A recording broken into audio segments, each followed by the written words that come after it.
आज का video Tokyo Revengers का एपिसोड 2 होने वाला है। तो जिन्होंने भी अभी तक एपिसोड 1 नहीं देखा, वो पहले एपिसोड 1 देख लीजिए, तभी ये वीडियो आपको समझ में आएगा।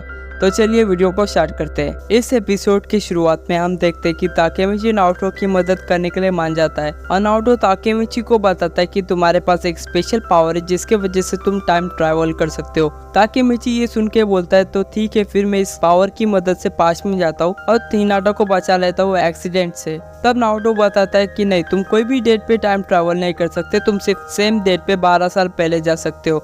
तब ताकेमिची बोलता है तो मैं हिनाटा को बचाऊंगा कैसे फिर। तब नारुतो बताता है कि ये सारे कांड के पीछे टोक्यो मांजी गैंग का हाथ है। अगर टोक्यो मांजी गैंग का भी बना ही नहीं होता तो शायद आज हिनाटा जिंदा होती। फिर हम देखते नारुतो ताकेमिची को सारी इन्फॉर्मेशन बता रहा होता है टोक्यो मांजी गैंग के बारे में। जितना भी इंफॉर्मेशन उसके पास है, जितना भी इंफॉर्मेशन उसके डिपार्टमेंट में है, सारे इंफॉर्मेशन ताकेमिची को बता रहा होता है। और ताकेमिची को बताता है कि ये गैंग के 2 बड़े लीडर है, एक है सानो मांजीरो और दूसरा है टेटा किसाकी। तुम पास्ट में जाओ और ये कोशिश करना कि वो दोनों कभी मिले ही ना।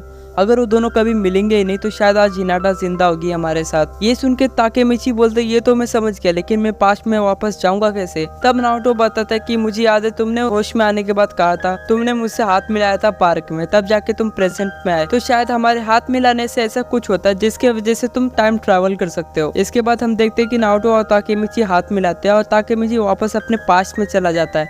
पास्ट में जाने के बाद ताकेमिची देखता है कि वो फाइट के बीच में है और ये कंफर्मेशन करने के लिए वो अपना फोन निकालता है, डेट चेक करने के लिए वो वाकई पास्ट में आया हुआ है कि नहीं। तब तक उसका ओपोनेंट उसके मुंह पे मुक्का मार देता है और ताकेमिची वही बेहोश हो जाता है। ताकेमिची होश में आने के बाद देखता है कि सामने 3rd ईयर के स्टूडेंट खड़े हैं और 3rd ईयर के स्टूडेंट ताकेमिची को बोलते हैं एक मुक्के में कौन बेहोश होता है, ये फाइट क्लब हम इसलिए चला रहे हैं क्योंकि हमें पैसे कमाने हैं और सभी एक मुक्के में बेहोश होने लगे तो हम पैसे कैसे कमाएंगे, इसके लिए तो तुम्हें सजा मिलेगी। ये बोल के 3rd ईयर के स्टूडेंट ताकेमिची को बहुत मारते। मारने के बाद वो अपने घर जा ही रहे होते कि ताकेमिची पीछे से आवाज देता है, सुनो अगर तुम बुरा ना मानो तो एक सवाल पूछूं, तुम लोग टोक्यो मांजी गैंग से हो क्या? अगर हो तो मुझे तुम्हारे लीडर सानो मांजीरो और टेटा किसाकी से मिलना है। ये सुन के कियोमासा भड़क जाता है और बोलता है मुझे मेरा बैट दो। बैट लेने के बाद ताकेमिची को बहुत मारता है और जाने से पहले बोलता है अगर मैंने अगली बार तुम्हारे मुंह से सानो मांजीरो का नाम सुना तो मैं तुम्हें जान से मार दूंगा। ये सुन के ताकेमिची शॉक हो जाता है और बोलता है ये पक्का मिडिल स्कूलर है कि गुंडा वुंडा है कोई? ऐसा कौन बोलता है? ऐसे ही चलता रहा तो मैं इनके लीडर से कैसे मिलूंगा? मैं नहीं बचा सकता हिनाटा को, मैं चला वापस फ्यूचर में। ये बोल के ताकेमिची नारुतो के घर चला जाता है। ताकेमिची जैसे नारुतो के घर पहुंचता है सरप्राइजिंगली पीछे से हिनाटा आ जाती है और बोलती है आज फिर से पिटाई हो गई तुम्हारी, कौन पिटाई करता है तुम्हारी इतनी बार? अगर मैं लड़का होती ना तो मैं पक्का प्रोटेक्ट करके रखती उनसे। ये सुन के ताकेमिची भी जोश में आ जाता है और बोलता है मैं भी तुम्हें प्रोटेक्ट करके रखूंगा हिना। तब उसे रियलाइज होता है कि उसने हिनाटा को हीना बोल दिया शायद। तब हिनाटा भी ब्लश होके बोलती है कोई बात नहीं, तुम मुझे हीना बोला सकते हो। उसके बाद हम देखते हैं कि ताकेमिची अपना घर जा रहा होता है और सोचता है कि मैं होता ही कौन हूं इसे प्रोटेक्ट करने वाला। प्रेजेंट टाइम में हम तो 12 साल से मिले भी नहीं है, लेकिन अब जो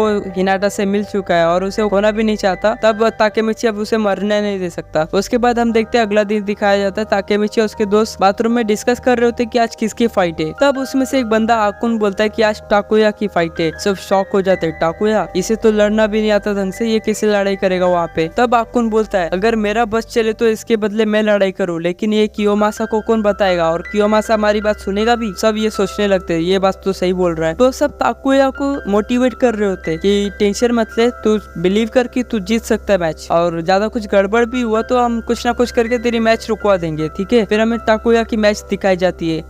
तब ताकेमिची सोच रहा होता है ये बहुत बुरा है, ये ताकुया ठीक से लड़ नहीं पाता, अगर मैच चालू हो गया तो ताकुया बहुत बुरी तरह से पिटेगा। फिर ताकेमिची पीछे से आवाज देता है सबको रुक जाओ, बंद करो ये सब। सब ताकेमिची को देखने लगते हैं। ताकेमिची बोलता है तुम लोग ये बार बार देख के बोर नहीं हो तो क्या? तो सब लोग ताकेमिची को बोल रहे होते तू तो शांति बेद, कल एक ही मुक्के में नॉकआउट हो गया था तू। तब ताकेमिची बोलता है कुछ नया देखना चाहोगे तुम लोग? तो सब लोग बोलते हैं क्या दिखाएगा वैसे तू हमें? तब ताकेमिची बोलता है क्यों ना हम किंग वर्सेस स्लेव देखे। तो सब लोग बोलते ये तो इंटरेस्टिंग लग रहा है, थोड़ा सा दिखाओ दिखाओ। तभी ताकेमिची कियोमासा को 1-on-1 चैलेंज दे देता है कि तुम मुझसे लड़ो। उसके बाद हम कियोमासा वर्सेस ताकेमिची देखते। कियोमासा ताकेमिची को बहुत मार रहा होता है, लेकिन ताकेमिची हार नहीं मान रहा होता। ताकेमिची कियोमासा को बोलता है अगर तुम्हें मुझे हराना है तो मुझे मारना होगा, वरना मैं हारूंगा नहीं। ये सुन के कियोमासा भड़क जाता है और कियोमासा बोलता है मुझे मेरा बैट दो। लेकिन सब आपस में बात कर रहे होते कि मैच के बीच में वेपन यूज करना तो अलाउड नहीं है ना, लेकिन कियोमासा किसी की नहीं सुनता। कियोमासा बोलता है तुमने सुना नहीं, मुझे मेरा बैट दो। फिर पीछे से एक आवाज आती है ओए कियोमासा।